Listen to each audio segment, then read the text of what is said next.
Hello guys, welcome back to another video. आणि guys, आज आपण आलेलो आहेत कॉलेजमधून आपल्या रानामध्ये यासाठी आलेलो आहेत की आपल्याला आज गव्हाची हार्वेस्टिंग करायची आहे. हार्वेस्टिंग म्हणजे होत आलेली आहे, झालीच आहे. ढिगारे पण घातलेले आहेत. मशीन येणार आहे आपल्याला थ्रेशिंग करून पूर्ण गहू आज काढून घ्यायचा आहे. तुम्ही पाहू शकतात. मी कॉलेज केलं दुपारपर्यंत आणि डायरेक्ट रानामध्ये आलेलो आहे. तर चला बघूया पुढं काय काय होतंय.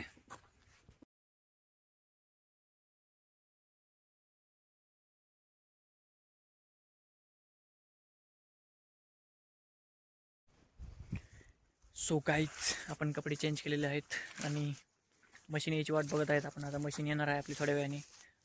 तर आपण फील्डमध्येच आहे तोपर्यंत. तर तुम्ही पाहून घ्या आपली फील्ड एकदम आपलं प्रॉपरमध्ये काढून झालेला आहे गहू सगळा.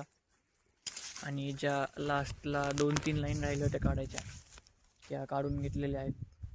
हार्वेस्टिंग झालेली आहे. आता हे सगळं आपल्याला जमा करून या ढिगाऱ्यांवरती टाकायचं आहे इकडं.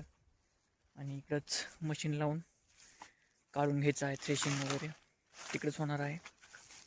तर सो पाहू शकता. तर गाईज, मी लास्ट टाईम रानामध्ये आलतो. या गावाचं हे चालू होतं इरिगेशन पाण्याच्या टायमिंगला मी आलेलो आहे रानामध्ये. त्यानंतर आता डायरेक्ट हार्वेस्टिंग झाल्याच्यानंतर आलेलो आहे.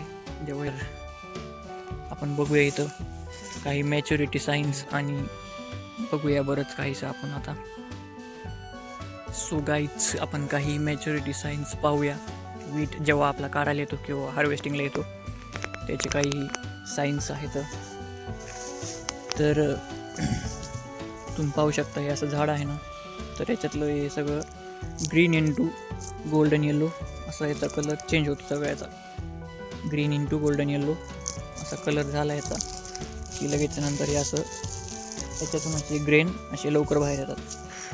तुम्ही पाहू शकता असे ग्रेन्स इझिली आपल्याला असं बाहेर येतात. आणि हे जे ग्रेन्स आहेत ते असे आपण जर असे दाबले म्हणजे प्रेस केले असे नखानी वगैरे नेल्सने, तर यातून असे इझिली तुटत नाही. आणि काय होतं, जेव्हा हे अंडर मॅचवर असतात ना, तर काय होतं तेव्हा असं आपण हे असं प्रेस केलं तर यातून मिल्की लिक्विड असं बाहेर येतं. तर याच्यातून मिल्की लिक्विड वगैरे काही बाहेर येत नाही आहे. तर हे फुल्ली मॅच्युअर आहेत काढणीसाठी. तर हे आपलं गहू पूर्णपणे मॅच्युअर झालेला आहे, काढणीसाठी आलेला आहे. हे याचं एक सिम्पटम आहे. आणि अनदर असा साईन आहे की हे जे झाड आहे ते असं लाईटली असं खाली बेंड झाल्यासारखं होतं. असं ग्रेन्स वगैरे असं लाईटली खाली बेंड होतात. हा एक साईन आहे की आपला गहू हा मॅच्युअर झालेला आहे आणि काढणीसाठी आलेला आहे. आणि काय जर मॉइश्चर कंडिशनविषयी बोलायचं झालं तर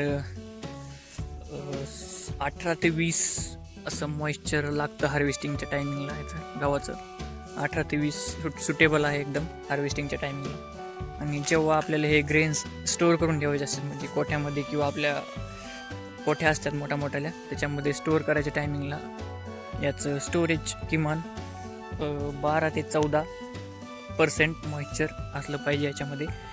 जर याच्यापेक्षा जास्त असेल तर त्याला सन ड्राईंग करून स्टोअर करणं गरजेचं आहे. कारण की ते स्पॉईल होण्याचे चान्सेस असतात जर त्यात मॉइश्चर जास्त असेल तर. जेव्हा आपण हे सन ड्राईंग करून स्टोअर करतो ना, तर याचे स्पॉइलेज होण्याचे चान्सेस कमी असतात आणि हे दीर्घकाळपर्यंत टिकू शकतं. त्यामुळे सन ड्राईंग करून वाळवून असं स्टोअर करणे हे अत्यंत महत्त्वाचं आहे याच्या लॉंग लाईफसाठी. सो चला आपण जाऊया आता पुढे.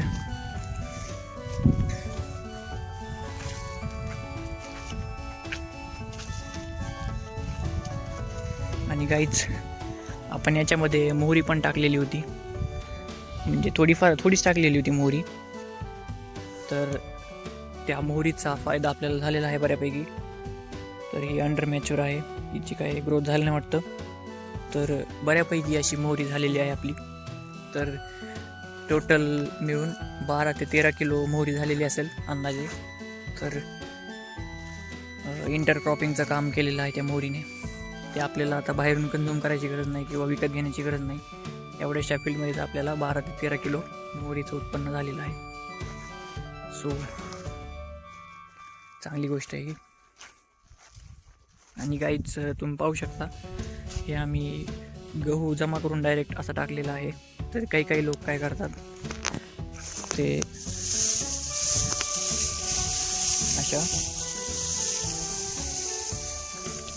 अशा पेंड्या बांधतात ते काही लोक. सो ते पण असं चांगलं आहे, पण ते आपापल्या सोयीनुसार करतात लोक सगळे काही पण. तर आपण असंच सगळं जमा करून टाकलेलं आहे. असं पेंड्या बांधायला काही प्रॉब्लेम नाही आहे, पण याला एक माणूस गुंततो आणि नाही का असं बांधण्यासाठी टाईम वेस्ट होतो. तर काही गरज नाही आहे शक्यतो पेंड्या बांधण्याची. आपण हे असं डायरेक्ट ठिकाणा करून टाकू शकतो. एवढं असं फारसं काही अवघड नाही जात मशीनमध्ये टाकण्यासाठी. सो तुम्ही तुमच्या सोयीनुसार कसंही करू शकता. आम्ही तर हे असं केलेलं आहे एकदम सिम्पलपैकी, नो टेन्शन.